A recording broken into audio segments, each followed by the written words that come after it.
The characteristic that really, I think, hits home for me or resonates with me is children, and when they see departed loved ones. They talk about people who have already died.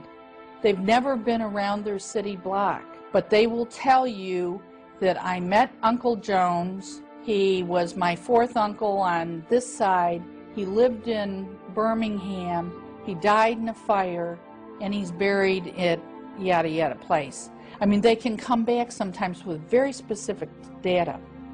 You typically don't have that kind of information in a dream. This light, they often tell us that they see relatives or friends of theirs who have already died, who seem to be there to meet them and to greet them and to help them through this transition.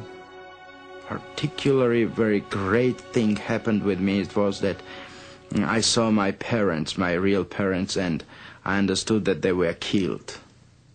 And they were killed by KGB in Moscow, and I was happy of this. It sounds very ridiculous, but you know, I was happy because I was thought that I was abandoned by them. And I also saw my grandparents coming to meet me. I had never known my grandfathers. They had both passed away before I was born. But I did know my grandmothers and my mother also. And as I'm there, this baby appears to me. And he says, "Hi, I'm your brother." And I said, "I don't have a brother." And we don't talk as I'm talking to you. There was no way of misunderstanding. It was more like it was mental telepathy. And he shows himself to me as a small infant, dressed in a cap and a little long dress with a knitted sack over it, booties and socks, and tells me to look me over now and remember how I look this way.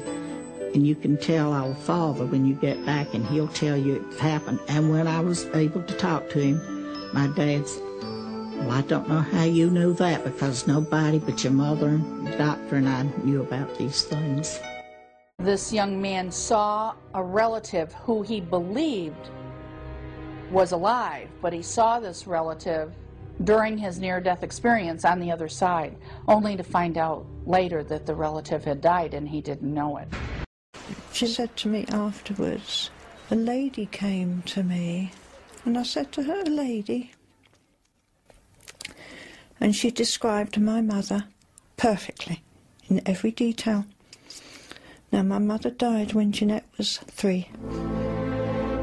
How could a childhood memory resurface so clearly?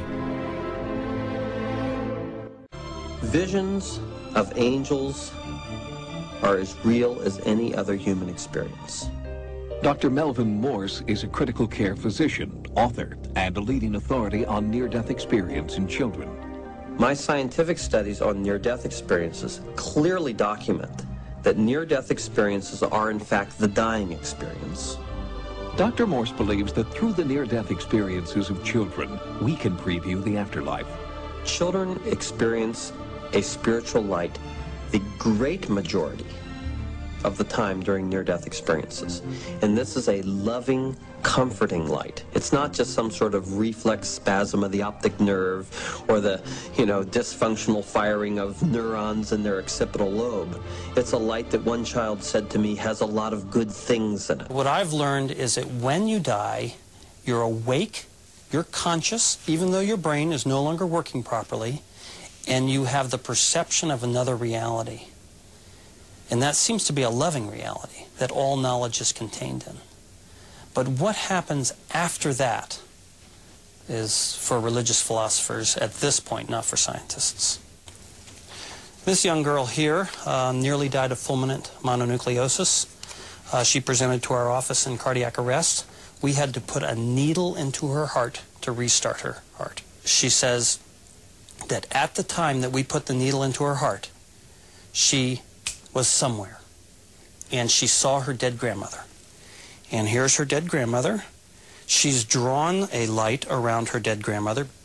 She says, "I saw my grandmother, and I was just so shocked to see her," because she seemed so real and lifelike, and yet she had died some years ago.